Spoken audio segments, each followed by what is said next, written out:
अरे बेटी कहाँ पहुँचलू? अभी ले तू अइलू ना? तू चिंता मत कर माई, हम बस 5 मिनट में पहुँच ही वाला बानी।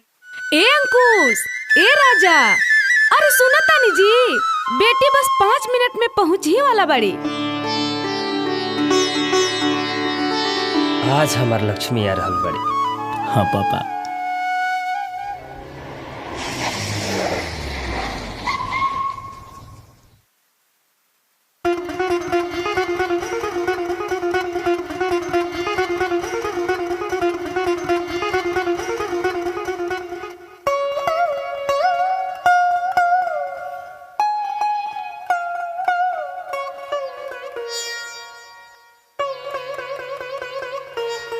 अरे ए बेटी, पहले पानी वानी पियाबू?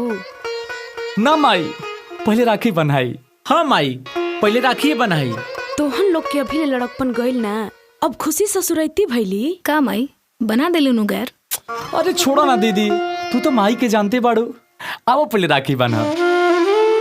बन्हातानी रखिया हो तोहरी कलैया, टूटे नाही कबहू सनहिया ए भैया।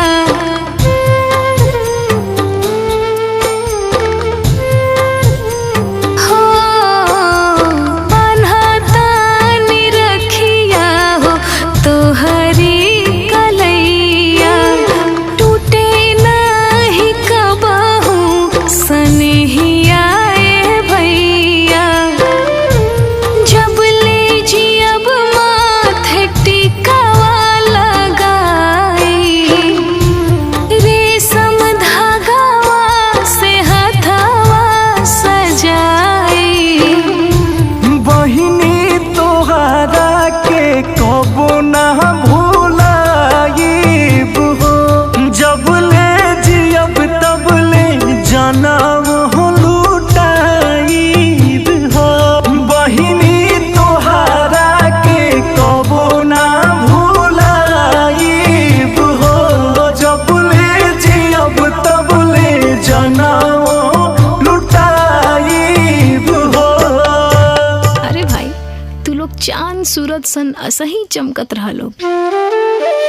जहिया से गइलो बहिनी छोड़ी के तू घरवा, सुन लागे अंगना दुआर हो। बीतल समैया ना संगवा के बिसहरे, याद आवे बचपन के प्यार हो। अरे अरे भैया हो अंकुश भैया, नेहिया जाने तोड़ी हा हो। अरे अरे भैया हो राजा भैया, मुहावा जाने मुड़ी हा हो। अरे बेटी, तू तो भावुक हो गेलू। कवन गलती पापा मोहे बिसरैला, कई देला नजरी से दूर हो। छुट्टी कैले भाई माई सखिया सले कैनी का हम कसूर हो। अब कर बेटी होली प्रणवा से प्यारी, पापा जी के पुतरी अमाई के दुलारी। कवनो बापो नहीं चाहे अपना बेटी के, कर जवा से दूर कैल हो। ऐसन हुए बेटी दुनिया खेरी दिया कि मायो मजबूर भइल हो। अरे का माई तू भी ना। दीदी देखा सबके तू ही रोइले बाड़ो, अब चला सबके तू ही हंसावा। हंसत रहे हरदम नैहर ससुरारी दिन बार बार आवे हो।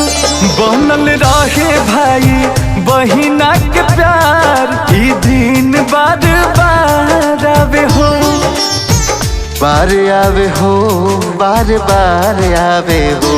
हाँ हाँ बार आवे हो, हर बार आवे हो। भाई बहिनी के सच्चा त्योहार ही दिन बार बार आवे हो। बस ही हंसत रहे